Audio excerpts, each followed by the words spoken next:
Welcome to NTD News. I'm Tiffany Meyer. Here are today's top stories. It may soon be easier to know what hospitals are charging their patients. The White House unveiled a rule today that would fine them if they don't post their prices online. As part of the House-led impeachment inquiry into President Trump, a former U.S. ambassador to Ukraine took the stand this morning in Washington. She says she has no evidence that the president engaged in illegal activity. A new documentary explores the state of ideological diversity on U.S. college campuses and the importance of free speech. President Trump's former advisor, Roger Stone, was convicted today. He was charged with crimes related to the investigation into Russian interference in the 2016 election. Netflix hit series The Crown Season 3 is set to premiere this weekend. The cast and creator talk about what makes this season different from the last.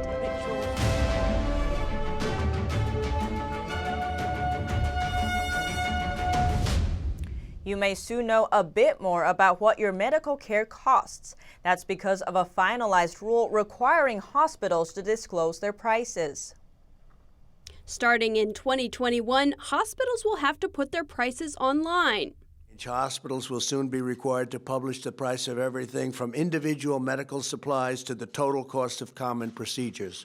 The Trump administration is aiming to remove the sticker shock from medical bills. They also hope that with more information, patients can better shop around. If hospitals don't comply, they could be fined $300 a day. However, several hospital associations argue that putting out prices will only confuse patients. That's because what a patient pays will vary based on their health insurance. The American Hospital Association and 3 other medical groups have threatened to sue. They say the administration has overstepped its authority with the new rule. Next, we will bring much-needed price transparency to insurance companies. I'm sure they'll be thrilled. Trump on Friday also announced a proposed price transparency rule for insurers. The proposed rule requires health insurers to make public the prices they've negotiated with health providers, like hospitals.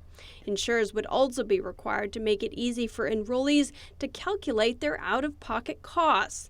That rule is now open for public comment. Holly Kellum, NTD News. The second day of the public House impeachment hearings kicked off this morning in Washington, with a former ambassador to Ukraine giving testimony in Congress. Marie Yovanovitch, the former ambassador to Ukraine, appeared before the House Intel Committee to say her piece on Trump's dealings in the country. She has pushed back against Trump's accusation that she wasn't doing what she was supposed to in Ukraine. However, when questioned by Congressman Chris Stewart, she said she had no information about the president accepting bribes or involving himself in criminal activity. Yovanovitch said she was shocked and devastated that President Trump called her bad news to Ukraine's president and claimed she felt intimidated. During her testimony, the president tweeted, "Everywhere Marie Yovanovitch went turned bad." He later called the hearings a disgrace. And it's really sad when you see people not allowed to ask questions. It's totally, nobody's ever had such horrible due process. There was no due process. Republicans remain highly critical of the hearings. They say there is no evidence of any quid pro quo with Ukraine and that the president's actions were aimed at rooting out political corruption. It's unfortunate that today and for most of next week we will continue engaging in the Democrats' day-long TV spectacles. Moments before Yovanovitch's testimony, the White House released a transcript of Trump's first call with the Ukrainian president. The 16-minute call, held on April 21st, is largely congratulatory as it took place on the day the Ukrainian president won his election.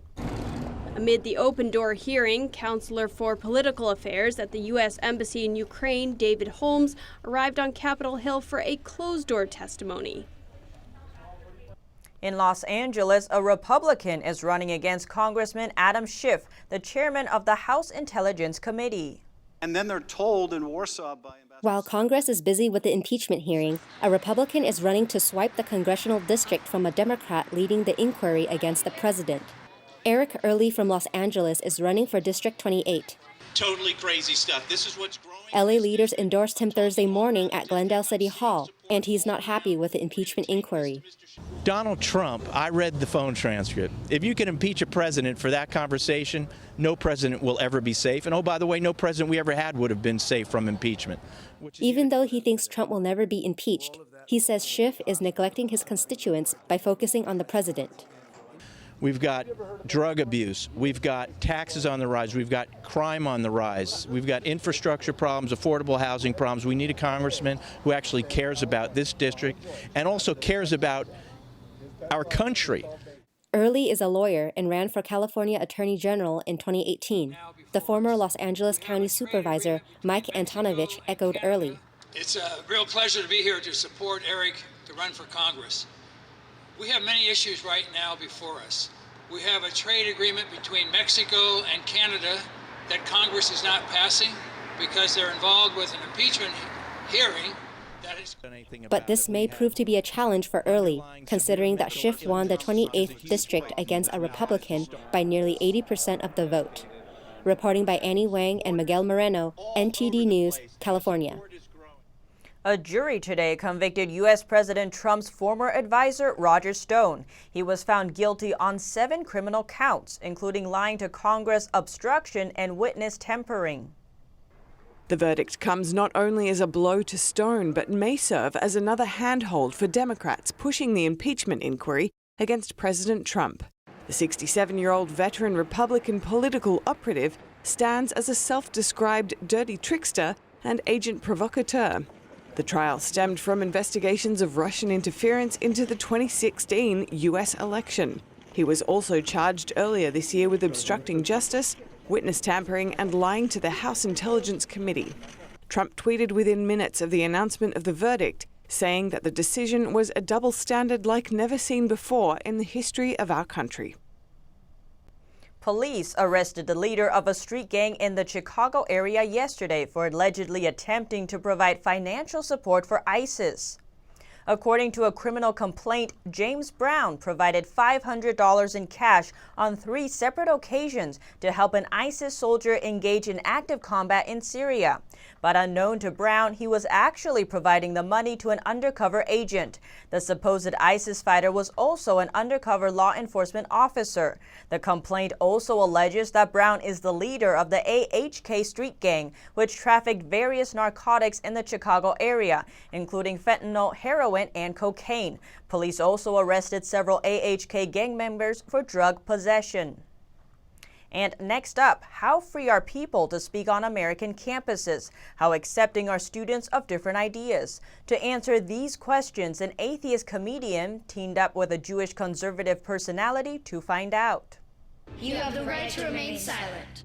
In the newly released documentary No Safe Spaces, comedian Adam Carolla and radio talk show host Dennis Prager traveled across the country to interview those who experienced cancellations and protests when trying to raise their ideas on college campuses.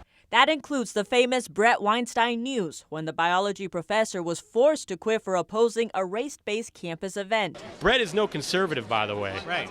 You know, he's a liberal. He's always regarded himself as a liberal. So for this to happen to him in the manner that it did, it should really wake people up. It should really open people's eyes as to what's going on. The film explores the concerns that the overly vehement ways to express disagreements are suppressing free speech. Why build your relationship on the 2 things you disagree with? There's 8 things you do agree on. Why not explore those things? In recent years, U.S. campuses have seen a string of protests against speakers, sometimes turning violent. Some say the phenomenon is not doing the students any good. It seems to be is this new outrage culture of students who think that you're going to get an award for being the most offended. Sometimes even being offended for other people. It's really sad because I feel like people are robbing themselves of opportunities to have really important conversations with each other. You know, that's what this country was built on. I mean, it's not just on campuses. According to a Pew Research report this year, more than 8 in 10 U.S. adults say that political debate in the country has become more negative and less respectful. I mean, it's just a crazy machine that keeps going. And I think if we calmly talk about these things, as I try to do on my show, we can show people. And it's happening to people on both sides of politics. My comedy is liberal in nature. I am related to the Kennedy family, but I do find myself, if I tweet this, is this going to be a problem? I do believe that there is a difference between being politically incorrect and being a jerk. Being politically incorrect means saying things that have to be said because they have value, regardless of whether they hurt people's feelings. Being a jerk is just being a jerk to hurt people's feelings. But the left seems not to see the distinction. Many say the topic is urgent because the students are more likely to bring their attitude towards exchange of ideas to the workplace and to society. And campuses often act as a crystal ball for what the future of the country looks like. Reporting by Yanya Kellick, NTD News, Los Angeles. Following a recent bill passed in the Senate to fund space exploration, Vice President Mike Pence reiterated the president's intention to accelerate the return of American astronauts to the moon. The Senate Commerce Committee on Wednesday passed the NASA Authorization Act of 2019 to provide a further $22.8 billion in funding for the agency for the 2020 fiscal year. The bill aims to ensure American safety to the moon and lengthen the International Space Station's existence to 2030. Touring the NASA Ames Research Center in Mountain View on Thursday, Vice President Mike Pence highlighted President Trump's commitment to securing American leadership in space, which is why he made it national policy to prioritize missions on the lunar surface. I was proud to be a part when President Trump announced that it's the policy of this administration to return to the moon within the next 5 years. And we will ensure that the next man and the first woman on the moon will be American astronauts. Earlier this year, President Trump requested $1.6 billion to accelerate the goal to return to the moon by 2024, after the last Apollo lunar landing in 1972. In March 2017, the president signed a NASA transition authorization that promised $19.1 billion to fund the roadmap for the nation's future in space. During his tour, Pence glimpsed the latest Artemis program, which aims to take people to explore the moon again. And I know all of you are proud to be developing the Viper rover that I got a first-hand look at, which will allow us to explore and perform experiments on the south pole of the moon in preparation for our return of human American astronauts to the surface of the moon. He praised NASA for its continuous efforts to make history. He listed examples from space exploration to cutting-edge computing to R&D on spacecraft to modern aviation. You even train and prepare some of the latest technologies to keep America safe and strengthen our national defense. Thank you, NASA Ames. The next stop for exploration after the moon is Mars. Co-sponsors of the bill hope to get it recognized in the House and passed to the president for signing. Eileen Ng, NTD News, California. Up next, Secretary of State Mike Pompeo said all options are on the table for U.S. intervention in Hong Kong. Find out what the line in the sand is after the break.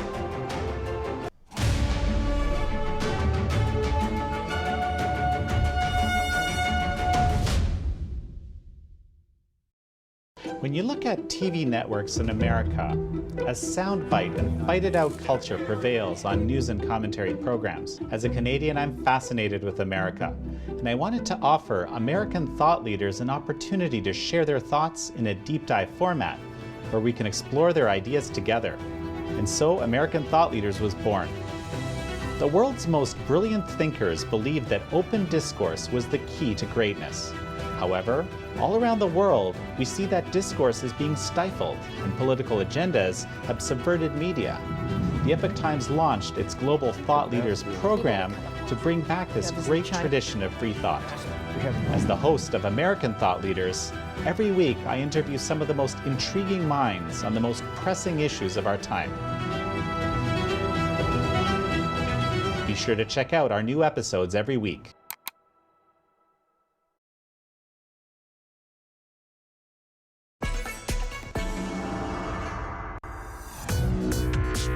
Viewers have described China Uncensored like The Daily Show, but about China. At the beginning, I was super excited when I got 500 views, and now the show's grown to about 500,000 subscribers on YouTube. One episode reached 7.9 million people. I'm a little freaked out that that many people have seen my face. In 5 years, I see China Uncensored as the sole source of edutainment worldwide.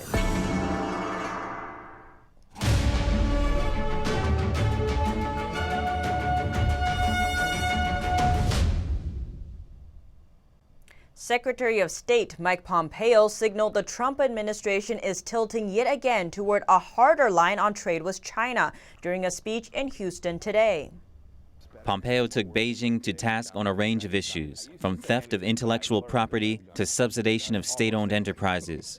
They've been a country that's stolen our stuff, taken intellectual property, forced companies that invested in China to transfer technology, and they use their state-owned enterprises in ways that deeply subsidize their businesses that are inconsistent with the way both any other country behaves and the way the world. Pompeo also said he was concerned about Beijing's handling of Hong Kong protests, urging the leader to uphold its commitments. We've said repeatedly to General Secretary Xi, honor that commitment. You promised there would be one country, two systems. We've encouraged not only Beijing, but the protesters to engage in this political discourse for what the people of Hong Kong want in a way that is nonviolent. Pompeo reiterated all options are on the table for U.S. intervention in Hong Kong if China uses military action against protesters. I just never foreclose any possibility for how President Trump might think about how we should appropriately respond. And a congressional advisory body is calling on Congress to suspend Hong Kong's special economic status if Beijing deploys its forces to crush protests there. The U.S.-China Economic and Security Review Commission, or USCC, in an annual report released on Thursday, recommended suspending Hong Kong's special status in the event of a military intervention by the Chinese Communist Party, or CCP, to quell ongoing protests. The CCP is intensifying its campaign to reestablish ideological control over every element of China's government, economy, and society. This obsession with control extends to Hong Kong. I know our colleagues on the Commission and in the Congress are deeply concerned about developments in Hong Kong, especially in the last week. Beijing continues to demonstrate a blatant lack of regard for the commitments made to Hong Kong and the world. It also urged Congress to direct the State Department to develop specific benchmarks to measure the high degree of autonomy Hong Kong is meant to enjoy from Beijing. Meanwhile, the U.S. Senate initiated an expedited hotline process to pass the Hong Kong Human Rights and Democracy Act, a bill supporting the pro-democracy protests in Hong Kong, as tensions in the city escalated to new levels in the past week.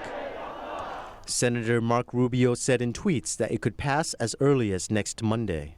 Senator Josh Hawley, a bill co-sponsor, also expressed optimism that the passage should be imminent.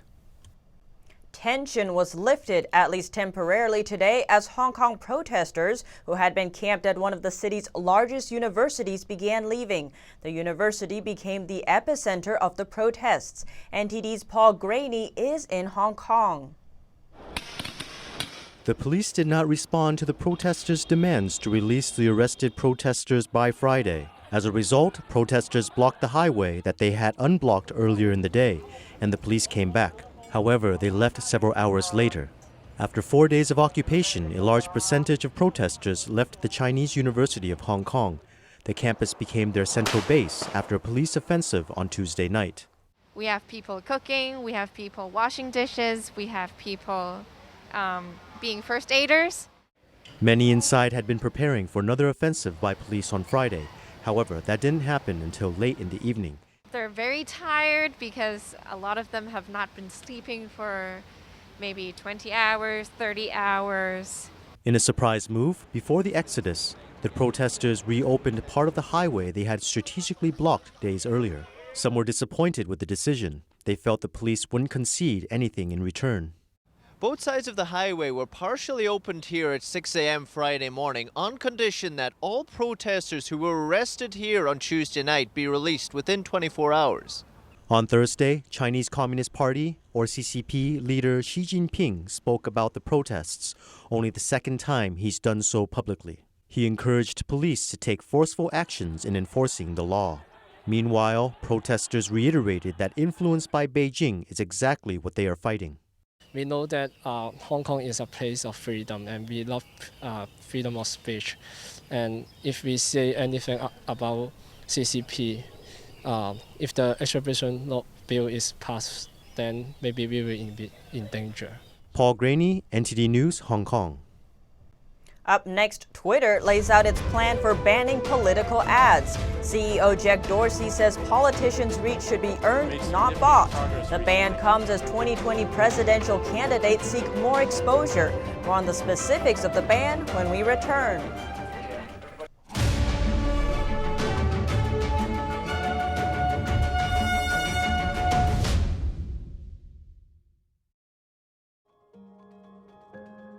Factual, honest news. Not biased, but completely straightforward. You're not emotionally going up and down. Bringing morality back to newspapers. Be honest, old-fashioned journalism. You're presenting the facts and letting the reader decide.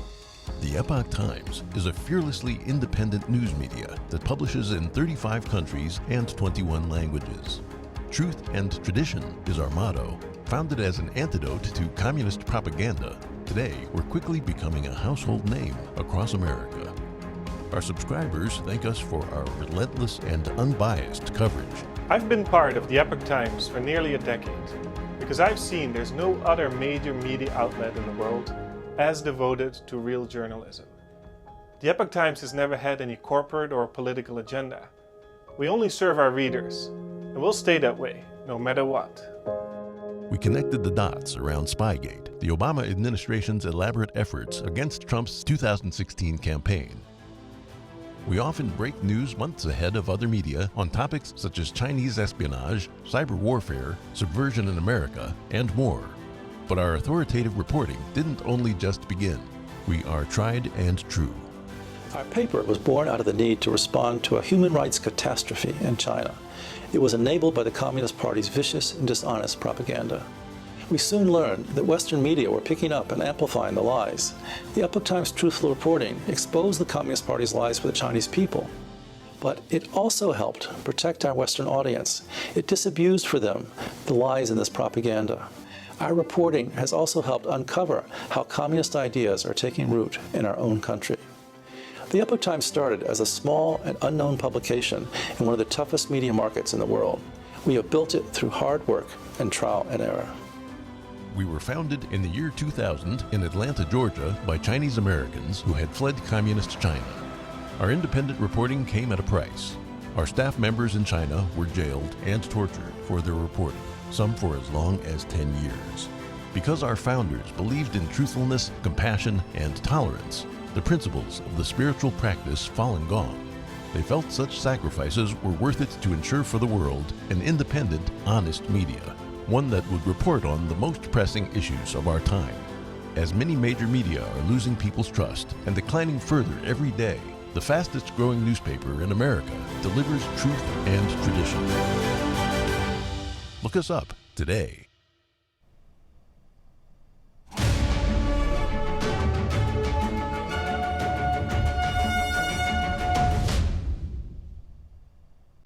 Twitter laid out its plan for banning political ads, just as presidential candidates look to gain exposure for their 2020 election campaigns.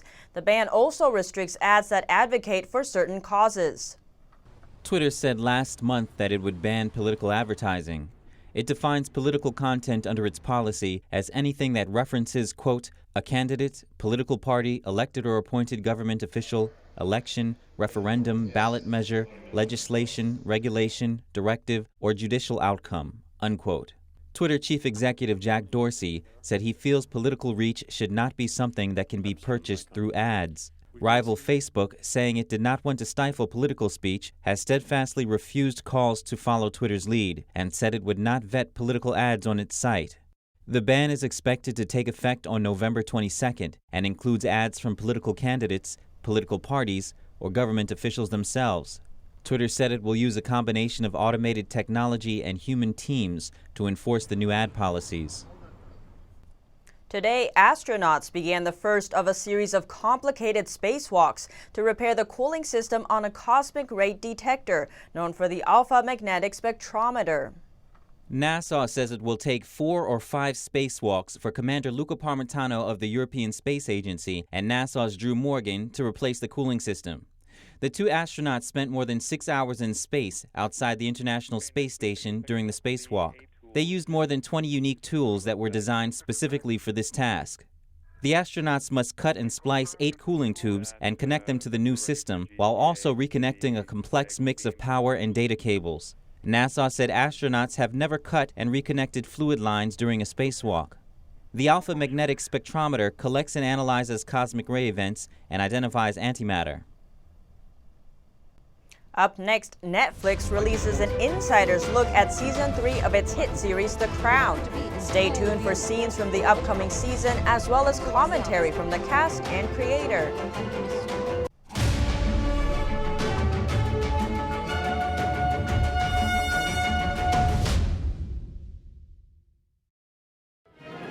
Every once in a while, something comes along, so masterful, it leaves you in awe.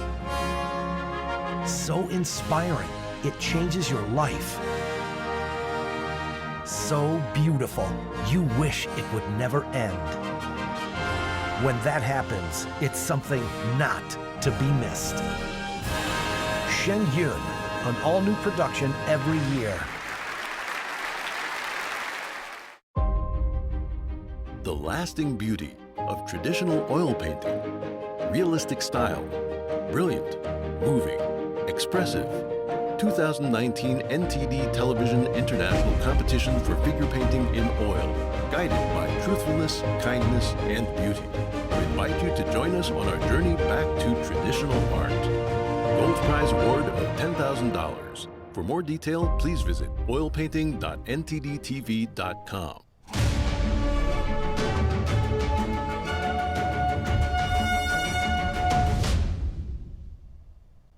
Netflix released an insider's look at Season 3 of its hit series, The Crown, with cast members describing what they think will captivate the audience. There are a great many changes, but there we are. Age is rarely kind to anyone. The upcoming season features a new cast. Creator Peter Morgan sought to write in such a way that the transition from previous seasons to this one would be seamless, an act he believes he accomplished. I had no doubts that Olivia could do it. She's amazing to watch. And the new cast didn't bother me. It was how to make the new cast feel like it was the same show. I just wanted to feel that it was seamless, and I think it does. Olivia Colman, who plays Queen Elizabeth II, credits that feat to what she calls beautiful writing. I was such a fan of Series 1 and 2. The writing is beautiful. I was thrilled to see that it had carried on being just as good as I'd hoped. The new season picks up in 1964, and together with Season 4, will run through 1977. It's basically about a family, that's why we relate to it, but then in extraordinary circumstances, and yet also having very ordinary reactions too. Season 3 of The Crown debuts on Netflix on November 17th. And that's all for today's NTD News. Thanks for tuning in. I'm Tiffany Meyer.